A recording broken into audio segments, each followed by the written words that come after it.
사도신경으로 신앙을 고백합니다. 전능하사 천지를 만드신 하나님 아버지를 내가 믿사오며 그 외아들 우리 주 예수 그리스도를 믿사오니 이는 성령으로 잉태하사 동정녀 마리아에게 나오시고 본디오 빌라도에게 고난을 받으사 십자가에 못 박혀 죽으시고 장사한 지 사흘 만에 죽은 자 가운데서 다시 살아나시며 하늘에 오르사 전능하신 하나님 우편에 앉아 계시다가 저리로서 산자와 죽은 자를 심판하러 오시리라.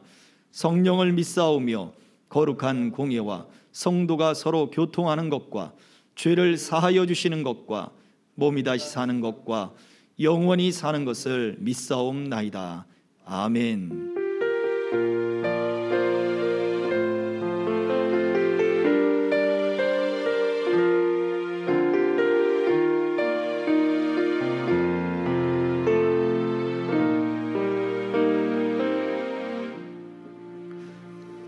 하나님의 말씀은 빌립보서 2장 5절로 8절의 말씀입니다.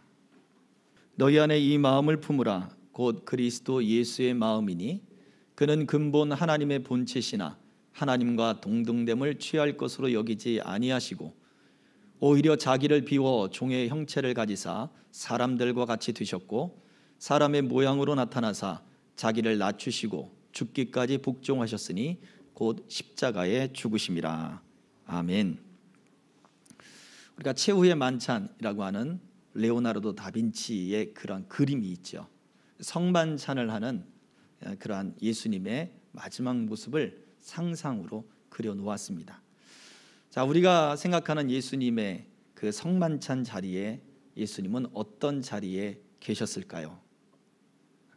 레오나르도 다빈치가 구도하고 또 구상하고 생각했던 것처럼 예수님이 중앙에 테이블에 앉으시고 그리고 제자들이 좌우측에 쫙 나눠서 그렇게 계셨을까요? 아니면 또 예수님은 어떻게 계셨을까요? 당시에 로마의 그 풍습, 로마의 어떤 식문화 이런 것들이 그 당시에 들어왔기 때문에 비스듬히 누워서 먹는 것이 그들에게 습관이 되었습니다. 그래서 예수님은 앉아서 드시는 것이 아니라 침상같이 널쩍한 침상에 비스듬히 누워서 식사를 하셨습니다. 그래서 12명의 제자들이 같이 밥을 먹으면서 이야기를 하려면 디귿자 모양의 상이 펼쳐져 있어야 되는 것입니다. 그래서 예수님은 가장 한쪽에 상석이 가운데가 있는 것이 아니라 한쪽 면에 가운데 계신 거죠. 그것이 실제적인 그 당시의 문화 속에 등장하는 예수님의 자리였습니다. 자, 그런데 정말로 과연 예수님은 그 상석에만 계셨을까요? 우리가 잘 알듯 오늘 본문의 말씀, 예수님이 하나님과 동등되고 하나님과의 본체이지만 그 모든 동등됨을 내려놓고 어떻게 해요? 종의 형체를 가져 가장 낮은 자리, 심지어 죽음의 자리에까지 예수님이 가셨다라고 말씀을 하고 있습니다. 그처럼 성만찬 자리, 마지막 제자들과 만찬을 나누는 그 자리에서도 예수님은 상석에만 계신 것이 아니었어요. 예수님은 심지어 종의 형체를 가졌습니다. 가장 말석도 아니에요. 가장 끝자리도 아니라 예수님은 종이 되어버렸어요. 함께 식사를 나누는 그 자리를 예수님은 벗어나 버리신 거예요. 그래서 서빙하는 그 자리로 가버리셨어요. 종의 자리로 가버리셨어요. 그리고는 제자들의 발을 씻겨 주셨습니다. 내가 주와 선생이 되어 너희의 발을 씻겼으니 너희도 가서 그와 같이 해라. 이것이 예수님이 주시는 새 계명이었던 거예요. 그래서 예수님의 자리는 상석이나 말석이나 우리가 데오라도 다빈치가 그렸던 그런 어떤 가운데의 자리나 그런 자리들이 아니라 문화와 풍습에서의 그런 높은 자리도 아니라 사람을 사랑하는 자리, 자비를 베푸는 자리, 스스로 종이 되어 섬기는 자리, 그 자리에 예수님은 가셨다라는 것입니다. 이것이 우리가 오늘 생각해 봐야 할 말씀 가운데 들어 있습니다. 오늘 말씀의 제목은 권위의 자리, 은혜의 자리 라고 하는 제목으로 함께 말씀을 나눠보려고 합니다. 예수님이 어떤 자리에 계셨을까? 예수님은 권위의 자리가 아니라 바로 자비를 베풀고 사랑을 베푸는 은혜의 자리에 계셨다는 것입니다. 은혜라는 것이 무엇입니까? 우리가 은혜 받았습니다. 은혜 받았습니다. 감동받았다. 그건 감동인 거죠. 그게 은혜가 아니에요. 감동받은 것이 은혜 받은 게 아니에요. 은혜 받았다라고 하는 것은 사랑받지 못할 사람이 사랑을 받은 거예요. 그걸 깨달았을 때 은혜 받았습니다. 이렇게 되는 거죠. 근데 우리는 은혜라고 하는 이 단어를 그냥 우리가 감동받았습니다. 좋은 교훈을 받았습니다. 은혜 받았습니다. 라고 이야기하지만 아닙니다. 그건 감동이에요. 은혜는 사랑받지 못할 사람에게 사랑을 주는 거예요. 예수님은 바로 그 자리에 계셨어요. 사랑받지 못할 자에게 사랑을 주셨어요. 예수님은 가장 가까운 그 자리에 있던 사람들로부터 가장 끝에 있는 사람에게까지 그들의 발을 씻어 주셨습니다. 가장 가까이 있었던 사람이 누굴까요? 바로 예수님 품에 안겨 있었던, 그러니까 예수님 바로 앞에서 식사를 누워서 먹는 사람이니까 예수님의 품에 안겨 있었겠죠. 마지막 그 예수님의 제자였던 요한이 될 것이고, 마지막 끝에 앉았던 사람은 누굴까요? 왜 예수님 가까이서부터 발을 씻었을 테니까 마지막에는 우리가 잘 알듯이 베드로가 되겠죠. 베드로가 가장 끝자리에 앉은 거예요. 보세요, 예수님. 나는 예수님의 말씀대로 가장 끝자리에 앉아 있어요. 보세요, 예수님. 내가 이렇게 예수님의 말씀을 잘 따르고 있어요. 뭐 하고 있습니까? 예수님의 말씀을 따르는 것처럼 행동을 취했지만 그의 마음에는 의도가 숨어 있던 거죠. 나 예수님과 가장 가까워, 항상 예수님의 가장 측근이 누구냐, 거기에 관심이 많았던 사람이 어떤 순간 딱 머리가 도는 거야. 내가 가장 끝으로 가야 되겠다. 그럼 예수님이 나를 가까이 오너라 라고 불러주시겠지. 왜요? 예수님이 그런 말씀도 했잖아요. 그러니 내가 가장 끝자리로 가야 되겠다. 예수님 불러주지 않는 거예요. 그냥 그 자리에 누워 있는 거예요. 그 자리에 계속 있는 거예요. 속으로 뭐가 될까요? 화가 나죠. 나는 예수님 말씀대로 내가 가장 끝자리로 갔는데 예수님 왜 나를 안 불러주십니까? 왜 나를 상속으로 불러주지 않습니까? 속으로 분노하고 있는 거예요. 저 봐라, 저 가룟 유다가 예수님과 가까이 있네.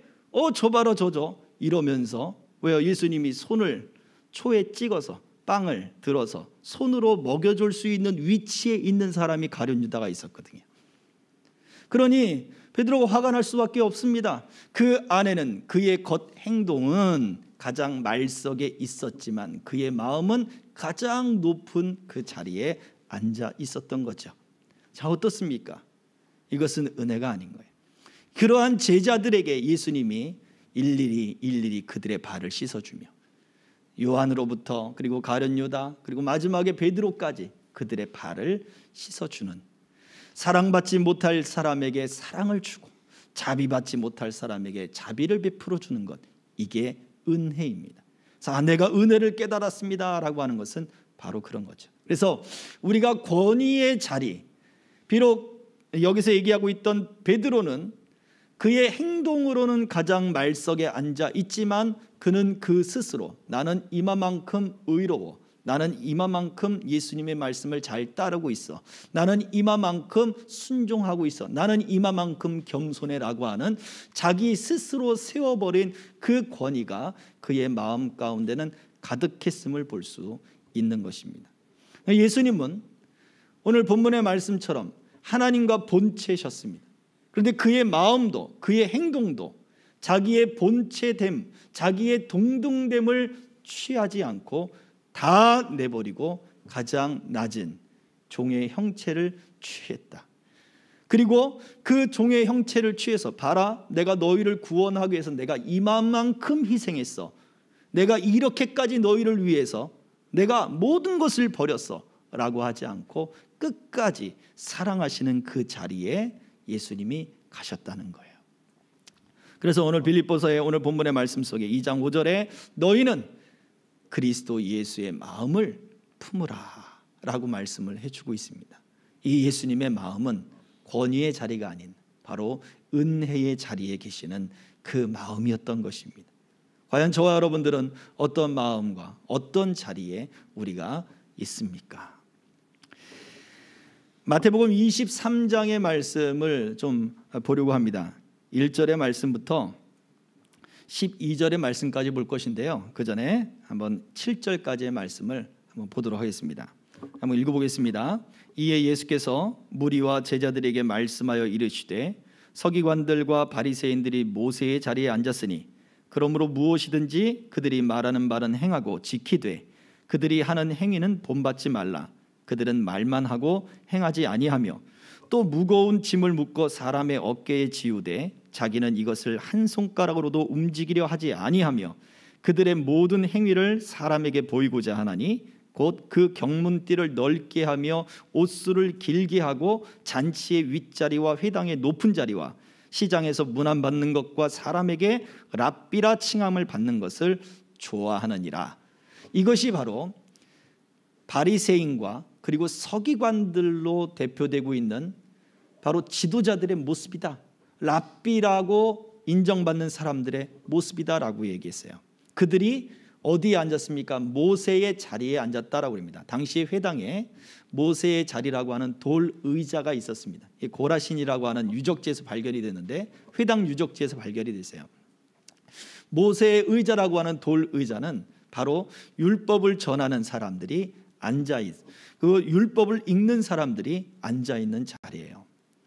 모세가 율법을 전하는 사람이었던 것처럼 이들도 율법을 전하는 사람이기 때문에 당연히 높은 자리, 모세의 자리에 앉아야 된다라고 생각을 했던 거예요. 그래서 그들은 스스로 모세의 자리, 높은 자리, 권위의 자리에 앉아 있습니다. 그런데 예수님은 그들에게 세 가지를 지적을 하는데, 첫 번째는 3절에 얘기하듯 그들이 전한 말을 스스로 실천하지 않았다라고 말합니다. 그들은 말만 하고 행하지 않았다. 그들이 전하는 말, 모세의 자리에 앉아서 율법을 전하는 그 자리에 앉아서 율법을 전했지만, 하나님의 말씀을 전했지만 그들은 말만 하고 행하지 않았다. 그들이 말하는 것조차 하지 않았다라고 말을 해요. 자, 오늘날 우리 수많은 그리스도인들, 저를 포함해서 수없는 그리스도인들이 우리가 은혜를 이야기하고 하나님의 사랑을 이야기하고 자비를 이야기합니다. 말씀을 이야기하고 복음을 이야기하고 기쁨을 이야기하고 순종을 이야기하고 믿음의 많은 것들을 이야기하는데, 우리가 그 말하는 것들을 우리는 얼마만큼 스스로 그 말에 대한 행동을 하고 있습니까? 그렇지 않다면 모세의 자리에 앉아 있는 사람들처럼 우리도 우리 스스로 그 권위에 앉아 있는 모습과 같다라는 거예요. 두 번째, 예수님이 이들에게 지적했던 것은 5절 6절을 보면 4절 말씀을 보면 또 무거운 짐을 묶고 사람의 어깨에 지우되 자기는 이것을 한 손가락으로도 움직이려 하지 아니하였다라고 하는 말씀을 했어요. 그 말은 무엇입니까? 그들이 하는 모든 말이 사람에게 짐이 되었다는 거예요. 그리고 그 짐에 대해서 책임지지 않았다는 거죠. 신랄하게 비판하고 또 정죄하고 또 분석해서 사람들에게 이야기를 해요. 나는 이야기를 했을 뿐이고, 나는 속에 담아두지 않았을 뿐이고, 이 말을 받고 안 받고는 너의 책임이야, 너의 문제야, 너의 마음의 상태야. 나는 쿨한 사람이야. 그러니 너도 쿨하게 받아들여. 이렇게 이야기하는 것이 바로 그런 거죠.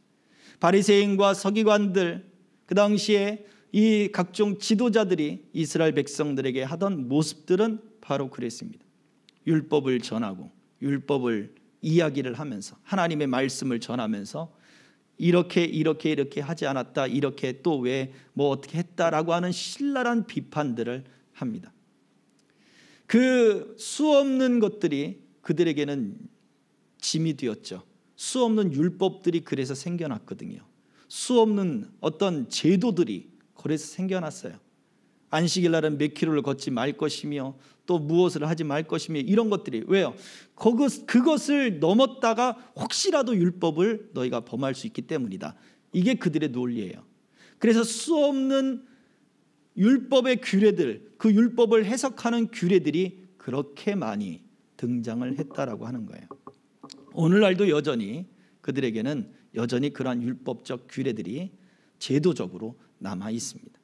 그리고 그 율법적 규례들을 지키는 것이 자기들의 의롭다라고 이야기하죠. 우리들이 말하는 것도 마찬가지입니다. 저는 특별히 교사된 입장에서 이 말씀들이 저에게는 상당히 무겁게 다가옵니다. 왜냐? 하나님의 말씀을 전하는 사람으로서, 또 하나님의 말씀을 증거하는 사람으로서 우리 성도들을 대하고 또 여러분들 또 많은 사람들을 대할 때 내가 하는 그 말들에 있어서 나는 실천하고 있는가? 두 번째, 그 말들이 사람들의, 우리 성도들의 마음을 무겁게 하거나 그들에게 짐이 되고 있지는 않는가? 라고 하는 그런 끊임없는 질문들을 할 수밖에 없는 거예요. 이것이 정말 무거운 바로 우리들의 숙명이 아닌가 생각을 해보는 거예요. 예수님은 이러한 바리새인이나 또 이러한 서기관들, 이런 랍비들과 같지 않았습니다. 예수님은 모세의 자리에 앉지 않았기 때문에 예수님은 뭐라고 말씀했어요? 수고하고 무거운 짐진 자들아 다 내게로 오라. 내가 너희를 쉬게 할 건데 나는 짐을 지우는 자, 그것으로 끝나지 않는다. 나는 말에 책임을 지지 않는 자가 아니라 그 말에 대해서, 이 말씀에 대해서 뒷감당은 너희가 다 해라. 나는 그러한 사람이 아니라 내가 너와 함께 짐을 질 것이다. 내가 너와 함께 짐을 메어서, 멍에를 메어서 너희의 짐을 가볍게 해줄 것이다. 바로 예수님이 보여주시는 바로 모습이었다라고 하는 거예요. 우리는 어떻습니까? 우리는 대화로, 우리는 말로 끊임없이 사람들을 정죄하고 비판하면서 그들의 마음을 무겁게 합니다. 마음에 스트레스를 쌓이게 해요. 그리고 그 마음에 상처를 주고 그 상처들이 켜켜이 쌓이면서 결국 돌아올 수 없는 그러한 상태로 서로 만들어버린 일들이 많다고 하는 거죠. 수없이 그런 예화들을 많이 우리가 이야기할 수 있을 것입니다. 부부 간에도, 부모 형제 간에도, 또 우리 주변에 사회생활을 하던 모든 관계 속에서 바로 우리가 그러한 대화들, 내가 가지고 있는 지혜들, 내가 가지고 있는 경험들, 내가 가지고 있는 그런 것들을 가지고 사람들에게 이야기함으로 그들에게 짐을 지워주는 경우가 많다는 거예요. 내가 함께 짐을 나눠줄게, 내가 함께 그 무거움을 내가 들어줄게 라고 하는 그러한 책임은 없다라고 하는 거예요. 바리새인들과 모세의 자리에 앉았던, 스스로 권위에 앉아있는 사람들의 모습이 바로 그와 같다라고 하는 것입니다.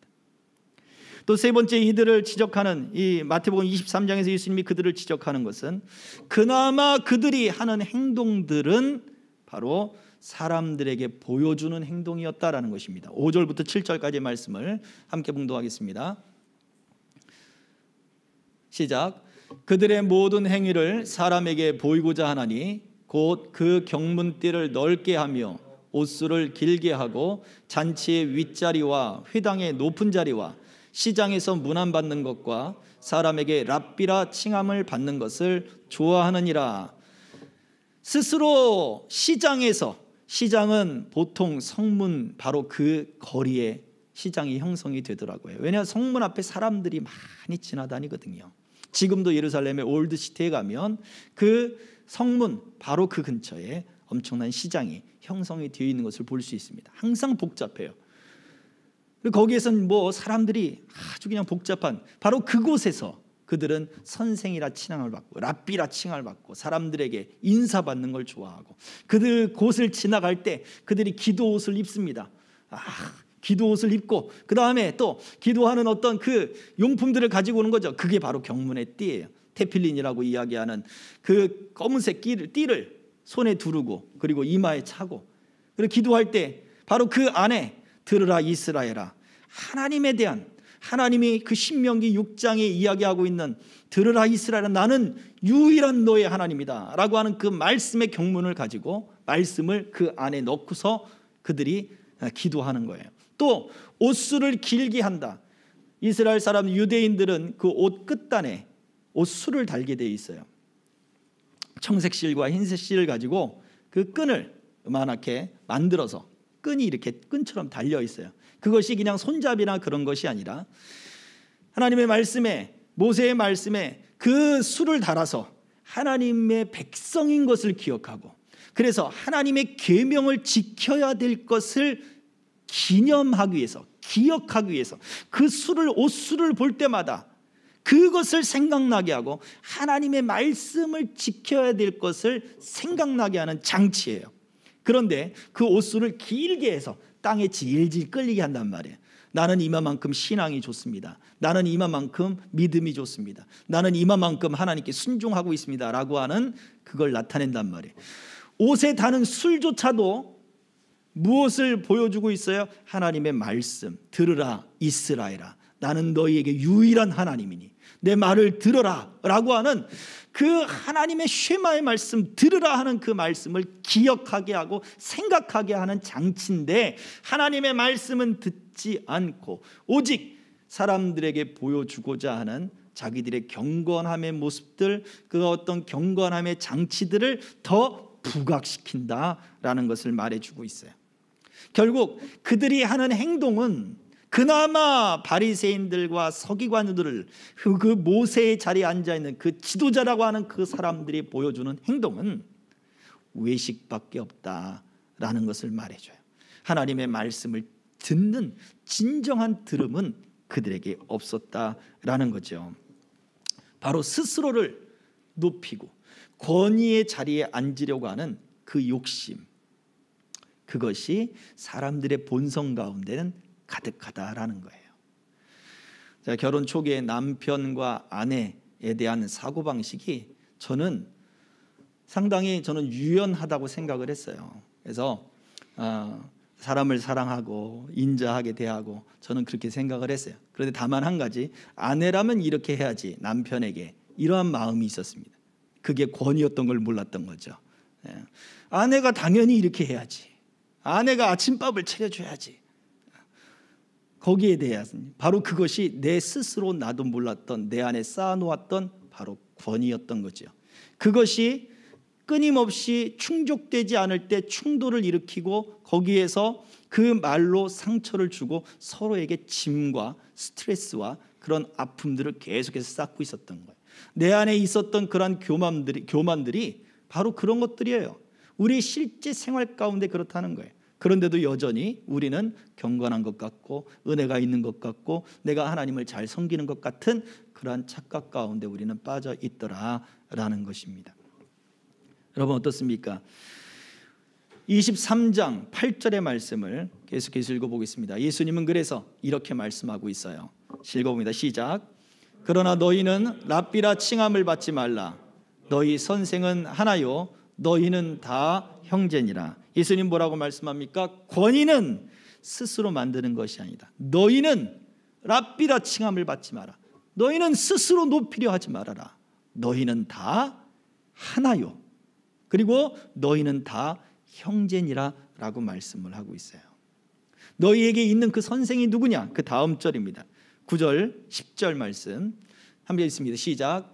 땅에 있는 자를 아버지라 하지 말라. 너희의 아버지는 한 분이시니 곧 하늘에 계신 이시니라. 또한 지도자라 칭함을 받지 말라. 너희의 지도자는 한 분이시니 곧 그리스도시니라. 그들은 랍비를 아버지라 그랬어요. 나의 아버지요, 존경하는 사람들을 아버지라 그랬어요. 지금도 카톨릭에서는 신부를 파더라고 얘기하죠. 아버지라고 얘기합니다. 그런 문화가 그 가운데 있었어요. 예수님 말씀하는 건 그거예요. 너희가 존경할 분은 누구시냐? 바로 하나님 한 분이시다 이거예요. 권위를 가지신 분이 누구냐? 하나님이시다는 거예요. 또 너희의 지도자가 누구냐? 너희를 인도하는 리더가 누구냐? 주권자가 누구냐? 바로 그리스도다 라고 말해주고 있는 거예요. 무슨 얘기를 하고 있습니까? 참 권위는 하나님께 있다라는 거예요. 우리가 스스로 높여서 우리가 우리의 권위를 세우려 하는 그 모든 것은 너희가 하나님의 자리에 놓이려고 하는 것이다 라는 거예요.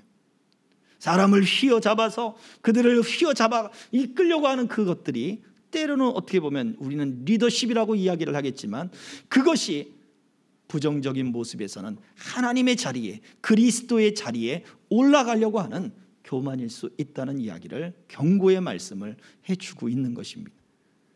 우리가 스스로 우리를 높이지 않아야 될 이유, 우리가 하나님이 되어서는 안 된다고 하는 거예요.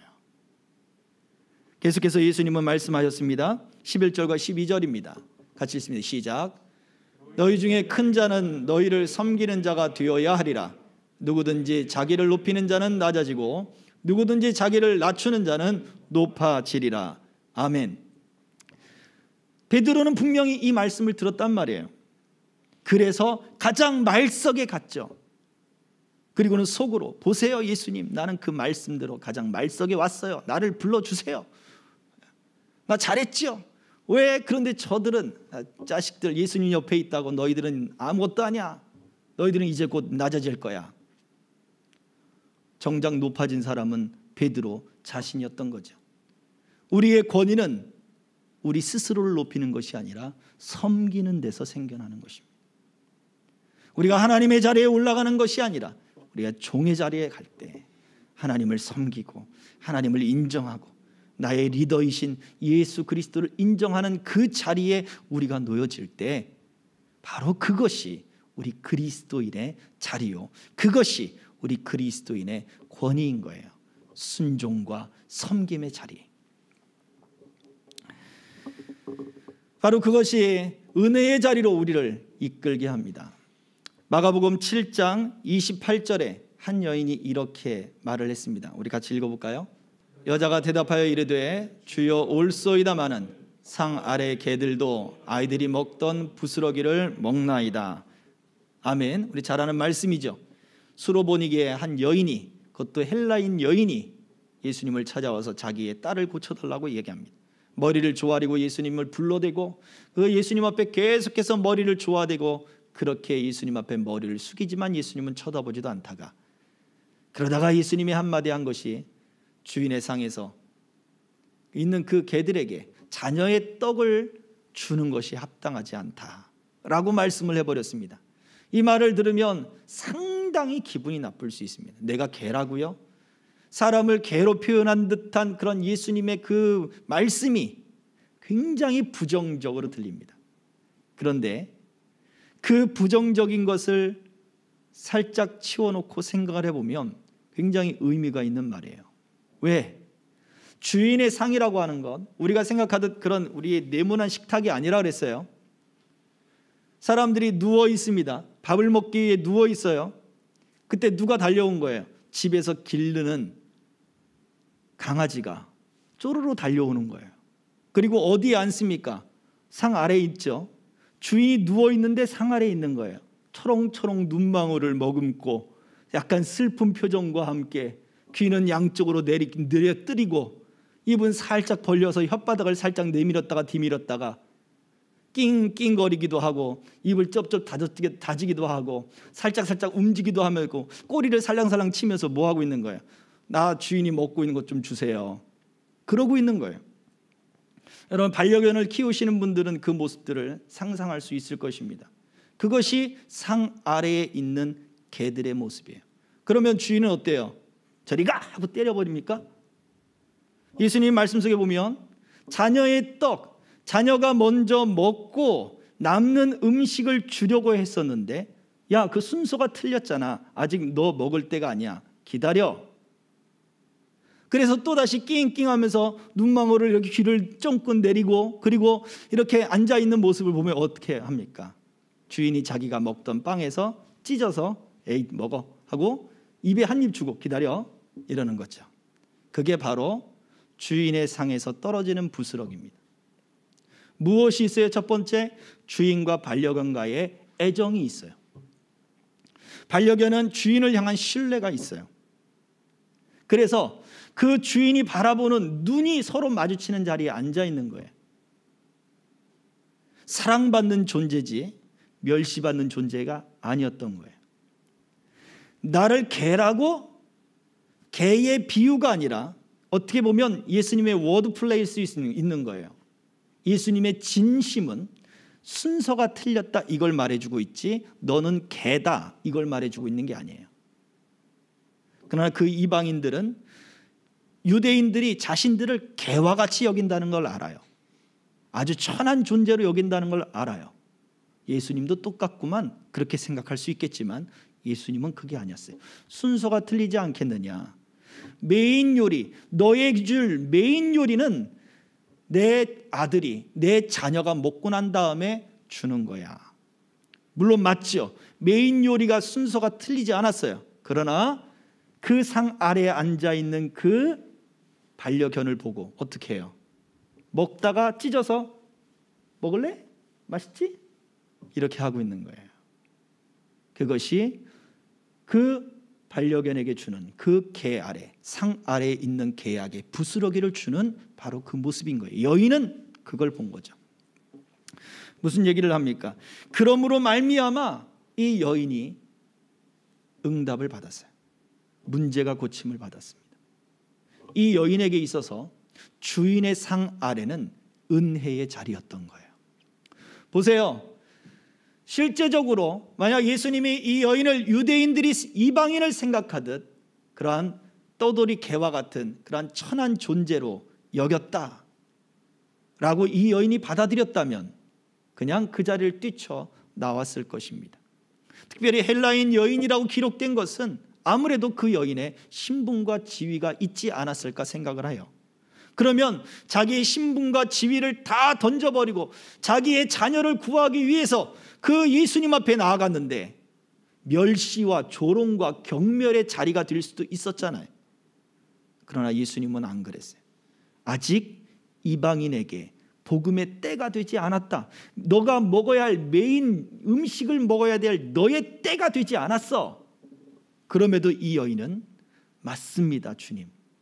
그러나 부스러기, 내가 그 반려견이 주인의 눈을 바라보고 그 부스러기 빵을 얻어 먹는 것처럼 제 심정이 그렇습니다. 이걸 고백하게 된 거죠. 은혜의 자리가 무엇인지를 그 여인은 아는 거예요. 자기 스스로를 높여서 교만과 그런 어떤 죄악 가운데 자기의 자랑과 나는 헬라인이고 나는 부자고 나는 돈이 많고 내 딸을 고쳐주시기만 하면 내가 어떤 것이라도 내가 하겠습니다. 자신합니다. 자기의 어떤 교만한 마음을 드러낸 것이 아니라 오직 주인의 그 상 아래, 주인의 침상 아래에서 주인만 쳐다보고 있는 바로 그 반려견과 같은 오직 은혜만을 구하고 있는 은혜의 자리에 이 여인은 갔다라고 하는 거죠. 이것이 성경에 이렇게 이야기를 하고 있습니다. 히브리서 4장 16절 같이 읽습니다. 시작. 그러므로 우리는 긍휼하심을 받고 때를 따라 돕는 은혜를 얻기 위하여 은혜의 보좌 앞에 담대히 나아갈 것이니라. 이 여인이 간 자리는 은혜의 자리였던 거예요. 모세의 자리가 아닙니다. 권위의 자리가 아닙니다. 은혜의 자리에 간 거예요. 그 주인을 바라보는 그 반려견처럼 똘망똘망한 눈으로 오직 그 주인의 손과 그 주인의 입과 그 주인의 표정을 살피는 것처럼 그 은혜의 자리가 바로 그런 자리예요. 하나님과 교제의 자리가 바로 은혜의 자리예요. 우리가 두 눈망울을 가지고 똘망똘망 쳐다보면서 하나님만을 바라보고 하나님의 손이 일하실 것을 기대하고 소망하고 내게 그 은혜를 주실 것을 바라보는 그것이 바로 은혜의 자리가 되는 것이라는 겁니다. 요한복음 15장 7절은 이것을 또 이렇게 이야기합니다. 같이 읽습니다. 시작. 너희가 내 안에 거하고 내 말이 너희 안에 거하면 무엇이든지 원하는 대로 구하라. 그리하면 이루리라. 가지가 나무에 딱 붙어 있지 않으면 소용이 없다 그랬죠. 그러나 가지가 나무에 딱 붙어 있으면 열매를 많이 맺는다 그랬습니다. 바로 그렇습니다. 예수님 말씀하는 이것이 그것이에요. 내 말이 너희 안에 거하고 그리고 너희가 내 안에 거하면 내게 딱 붙어 있으면 똘망똘망한 그 눈빛으로 그 주인을 바라보는 그리고 그 상을 떠나지 않는 그 반려견처럼 그렇게 그 교제의 자리에 그 주님만을 바라보는 그 은혜의 자리에 있으면 너희가 원하는 대로 다 이루어지리라 라고 말씀합니다. 이 여인의 마음이 그랬어요. 수로보니게 여인의 마음이 그와 같았어요. 그래서 그의 딸의 문제가 해결이 되었습니다. 바로 은혜의 자리는 바로 그런 자리입니다. 그래서 우리에게 바로 그런 은혜의 자리에 나아가는 담대함이 필요합니다. 말씀을 하나 더 찾아보고 마치려고 합니다. 마가복음 9장 23절에 한 사람이 등장합니다. 그에게 예수님이 이렇게 말씀하셨습니다. 같이 읽습니다. 시작. 예수께서 이르시되 할 수 있거든이 무슨 말이냐? 믿는 자에게는 능히 하지 못할 일이 없느니라 하시니. 아멘. 누구에게 얘기했어요? 귀신 들린 아이의 아버지에게 얘기했습니다. 그 아버지도 마지막 최후의 보루로 예수님을 찾아왔어요. 이 수로보니게 여인처럼 예수님을 마지막으로 찾아온 거예요. 그러니 마지막으로 찾아온, 여태까지 다 실패했거든요. 안 됐거든요. 심지어 예수님을 찾아왔는데 예수님의 제자들까지 안 된 거예요. 할 수 있을까? 이제는 끝이구나. 절망이죠. 소망도 없습니다. 그런데 예수님 뭐라고 얘기해요? 할 수 있거든이 무슨 말이냐? 믿는 자에게는 능히 하지 못할 일이 없느니라. 이 아버지의 믿음을 고쳐주셨어요. 그랬더니 그 아이의 문제가 해결됐어요. 잘 보세요. 예수님께 나왔어요. 은혜의 자리에 나왔어요. 예수님을 바라보기는 했어요. 근데 무엇이? 믿음이 없었던 거예요. 의심이 가득했고 실망이 가득했고 절망이 가득했어요. 왜? 여태까지 안 됐거든요. 그리고 또 불가능한 것처럼 보여요. 그러니 할 수 있으면 해봐 주십시오 라고 밖에 얘기하는 게 없죠. 안 되면 말고요. 예수님 말씀합니다. 은혜의 자리는 믿음으로 와야 되는 자리다 라고 말씀하는 거예요. 그 아버지의 믿음을 고쳐주니 그 자녀의 문제가 해결이 됐어요. 예수님은 요한복음 20장 20절에서도 도마에게 이렇게 얘기했습니다. 그리하여 믿음 없는 자가 되지 말고 믿는 자가 되라 라고 말씀하셨어요. 부활하신 예수님을 믿지 못하는 그에게 만져보라, 만져보라, 넣어보라, 그리고 믿는 자가 되라 라고 말씀하셨습니다. 은혜의 자리는, 부활의 자리는, 우리 소망의 자리는 바로 믿음을 가지고 주님 앞에 나아가는 자리라고 하는 거예요. 그래서 우리가 이렇게 기도해야 될 것입니다. 첫 번째는요, 우리가 세우는 그러한 권위들로 인해서 우리의 교만과 이런 죄들이 주님 이제는 그쳐지게 해 주시옵소서. 모세의 자리에 앉았던 그런 교만들이 그쳐지게 해 주십시오. 그래서 이제는 우리가 그 믿음을 가지고 믿는 자가 되어서 하나님과 교제하는 그 은혜의 자리에 들어가게 해 주십시오 라고 하는 기도가 우리에게 필요합니다. 말씀을 정리하겠습니다. 앞에 화면 보여주세요. 네, 은혜의 자리는 하나님과 교제하는 자리입니다. 그러나 율법을 전했던 그러한 리더들, 종교 지도자들, 랍비라고 하는 사람들은 스스로 은혜의 자리에 있다라고 생각했지만 그들은 스스로 권위와 교만과 죄의 자리에 앉아 있을 뿐이었습니다. 우리는 그러한 권위의 자리, 내 마음에 쌓고 있는 그러한 딱딱해진 그러한 자리들이 아니라 우리를 때를 따라 돕는 은혜를 얻기 원한다면 때를 따라 우리는 은혜의 자리에 나가야 될 것이며, 의심을 갖고 나갈 것이 아니라 우리에게 주시는 믿음을 갖고 할 수 있거든이 아니라 믿는 자의 마음을 가지고 바로 그 은혜의 자리에 나아가야 될 것입니다. 한 주간 여러분들이 믿는 자로서 하나님의 은혜의 자리에 담대히 나아갈 수 있기를 주의 이름으로 축복합니다. 우리 안에 쌓고 있는 보세의 자리가 있다면, 권위의 자리가 있다면 하나님 이것들이 이제는 그쳐지게 해주십시오. 내 안에서 무너지게 해주십시오. 믿는 자가 되게 해주십시오. 하나님만 더 바라볼 때 하나님과 교제하는 자가 되게 해주십시오 라고 기도할 수 있기를 주의 이름으로 축복합니다. 이 시간에 말씀을 생각하며 함께 우리 기도하기 원합니다. 어떤 말씀이 여러분 가운데 들려왔는지, 또 하나님 내 안에 쌓여있던, 또 내 안에 세워졌던 그 모세의 자리들이 무너지고 하나님의 믿음의 은혜의 자리로 믿음을 가지고 더 담대히 나아가게 하옵소서. 같이 기도하겠습니다. 할렐루야. 살아계신 아버지 하나님 감사합니다.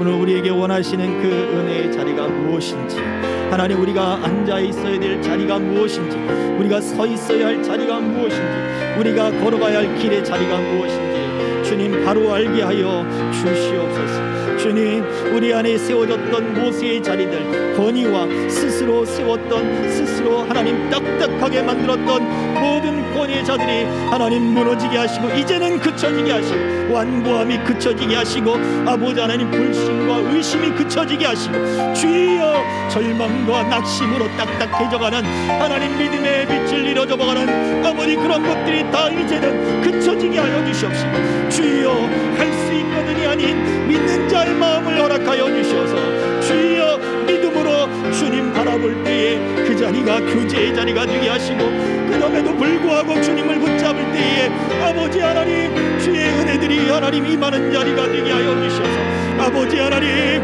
하나님과 교제함으로 말미암는 역사들과 그 은혜들로 하나님 가득 채울 수 있도록 은총 베풀어 주시옵소서. 사랑하는 주의 성도들에게 풍성한 믿음의 역사들과 이 열매들이 하나님 넘쳐나도록 이끌어 주시옵소서.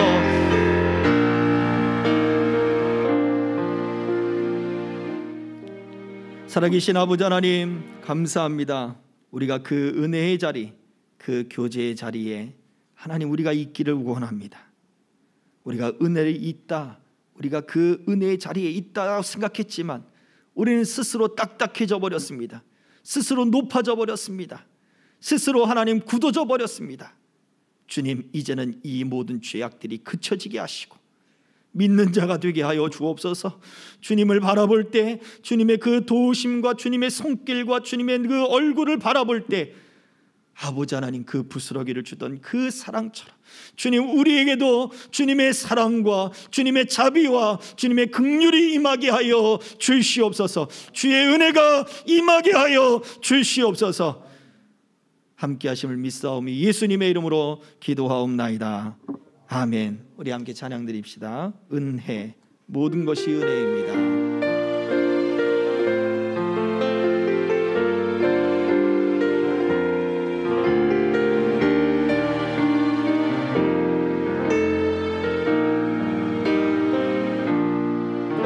내가 누려왔던 모든 것들이, 내가 지나왔던 모든 시간이, 내가 걸어왔던 모든 순간이 당연한 것 아니라 은혜였소.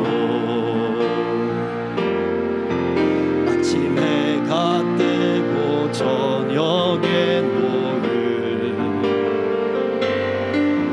봄의 꽃향기와 가을의 열매, 변하는 계절의 모든 순간이 당연한 것 아니라 은혜여소. 모든 것이 은혜,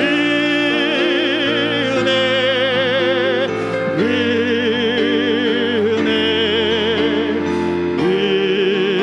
은혜, 한없는 은혜. 내 삶에 당연한 건 하나도 없었던 것을 모든 것이 은혜, 모든 것이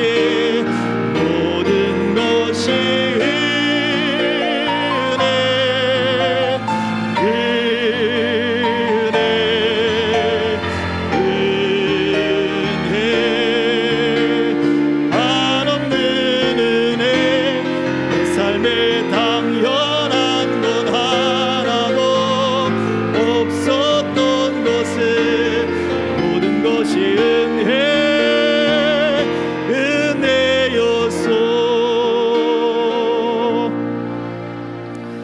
모든 것이 은혜임을 다시 한번 주님 앞에 고백합니다. 아버지 하나님, 우리가 당연하게 생각하는 것, 우리에게 이런 것쯤은 돼야 되지 않는가라고 생각하는 모든 것, 우리 마음 가운데 스스로 쌓아버렸던 모든 교만들과 모든 높은 것과 딱딱한 것의 흔적들이 오니 하나님, 이제는 이 모든 것들이 제하여지고 우리의 눈빛도 낯빛도 우리의 마음도 부드럽고 옥토같이 변화되게 하시고 하나님이 우리에게 주시는 그 모든 말씀들이 풍성하게 열매 맺는 우리 믿음의 삶이 되게 하여 주옵소서. 사랑하는 성도들이 주님 앞에 예물을 드렸습니다.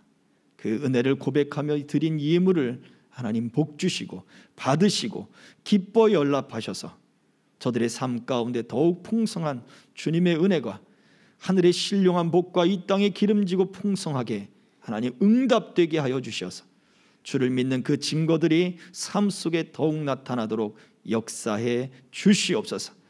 행하는 것들마다 사업과 직장과 가정과 하나님 그 자녀들이 복을 받게 하시고 형통하게 하시고 하나님 형통한 사람들을 만나게 하시고 하나님의 복된 열매들이 저들이 행하는 모든 일들 속에 풍성하게 나타나 하나님의 선한 역사를 이루고 하나님의 나라를 확장시키는 복된 일꾼들 다 되게 하여 주시옵소서.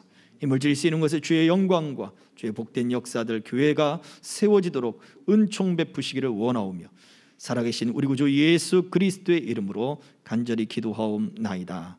아멘.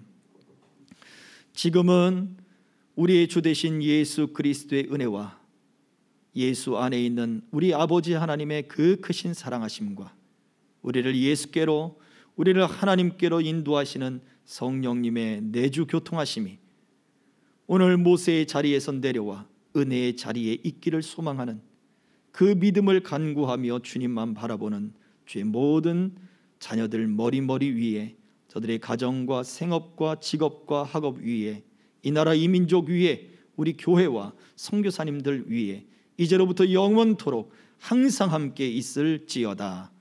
아멘.